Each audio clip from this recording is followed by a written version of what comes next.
C'est l'heure du dîner pour les élèves de 6e année de l'école élémentaire publique, le Trillium à Ottawa.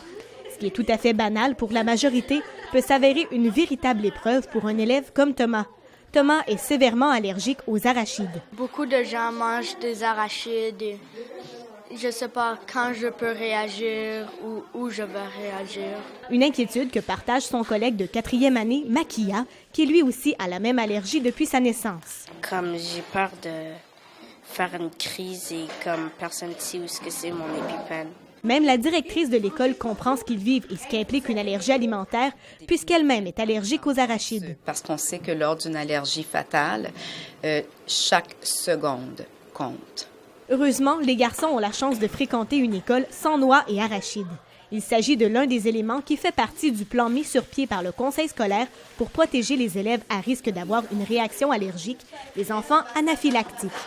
Une mesure importante puisque 2 enfants sur 100 sont allergiques aux arachides. Une des premières choses qu'on fait au niveau de l'allergie, c'est que lors de l'inscription d'un élève, on a une partie où on demande aux parents si son enfant a ou non des allergies alimentaires ou autres problèmes médicaux. De la faim, d'accord? De la formation sur les allergies est offerte au personnel de l'école, la boîte à lunch des enfants est surveillée et le partage de nourriture est interdit.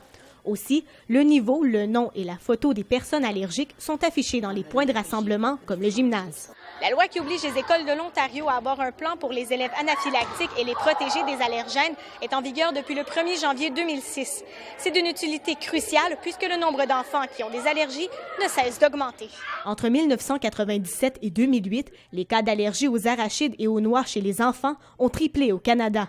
Ce qui fait qu'en 2013, 300 000 Canadiens âgés de moins de 18 ans ont des allergies alimentaires selon Anaphylaxie Canada. On ne peut pas dire le facteur exactement qui va déclencher une allergie. C'est certain la plupart des gens qui vont développer des allergies ont une certaine prédisposition. Donc, il peut y avoir une prédisposition génétique, soit une histoire d'atopie dans la famille. Donc, atopie, ça veut dire soit de l'asthme, soit de l'eczéma ou soit des allergies.